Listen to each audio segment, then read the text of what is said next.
Chapter 6, The Miraculous Journey of Edward Tulane. How does a China rabbit die? Can a China rabbit drown?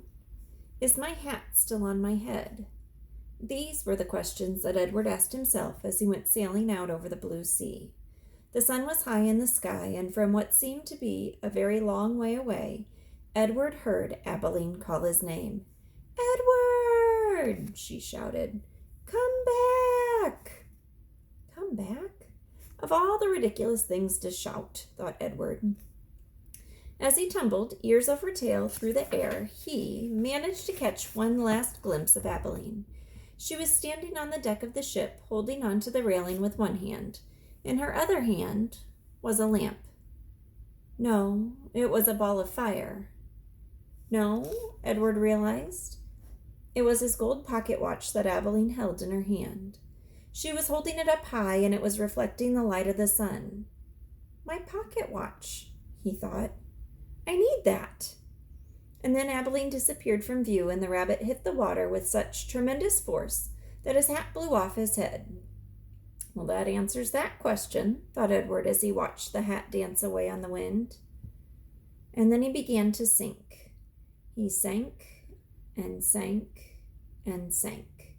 He kept his eyes open the whole time, not because he was brave, but because he had no choice. His painted-on eyes witnessed the blue water turning to green and then to blue again. They watched as it finally became as black as night. Edward went down and down. He said to himself, if I'm going to drown, certainly I would have done so by now. Far above him, the ocean liner with Abilene aboard it sailed blithely on, and the China rabbit landed, finally, on the ocean floor, face down, and there, with his head in the muck, he experienced his first genuine and true emotion. Edward Tulane was afraid. And there he is, sinking down.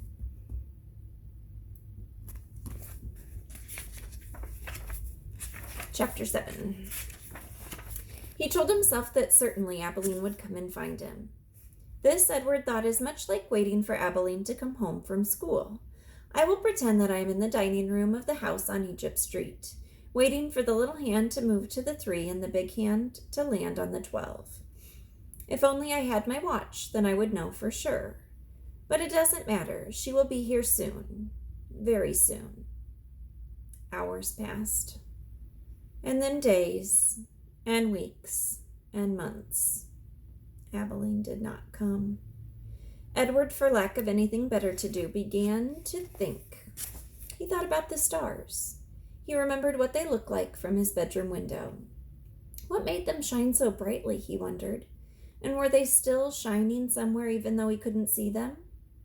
Never in my life, he thought, have I been farther away from the stars than I am now. He considered, too, the fate of the beautiful princess who had become a warthog. Why had she become a warthog? Because the ugly witch turned her into one. That was why.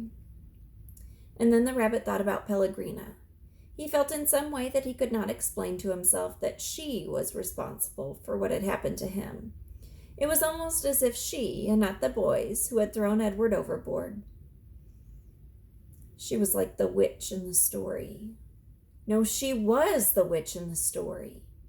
Well, true, she didn't turn him into a warthog, but just the same she was punishing him, although for what he could not say.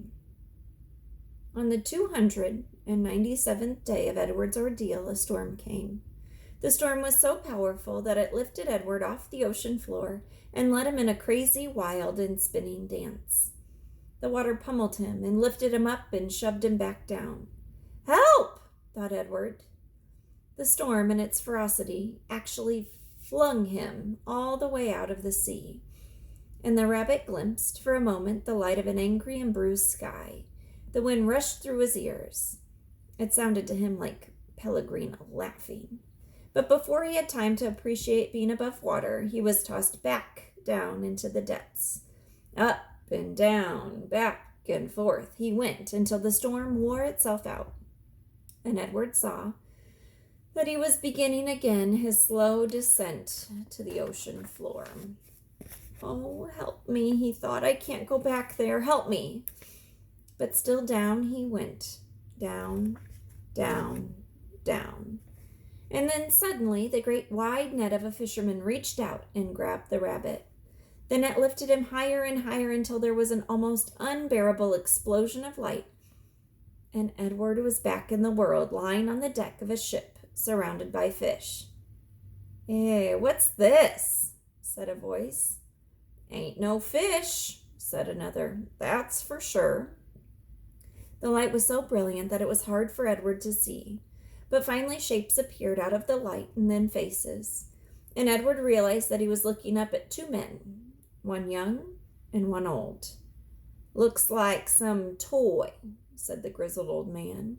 He bent and picked Edward up and held him by his front paws, considering him. "A rabbit, I reckon. It's got whiskers and rabbit ears, or the shape of rabbit ears at least."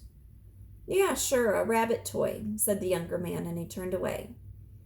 "I'll take it home to Nellie. Let her fix it up and set it to rights. Give it to some child."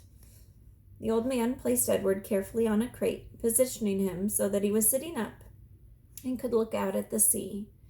Edward appreciated the courtesy of this small gesture, but he was heartily sick of the ocean and would have been satisfied never to set eyes on it again. "There you go," said the old man. As they made their way back to shore, Edward felt the sun on his face and the wind blowing through the little bit of fur left on his ears, and something filled his chest, a wonderful feeling. He was glad to be alive. "Look at that rabbit," the old man said. "Looks like it's enjoying the ride, don't it?" "Yep," said the young man.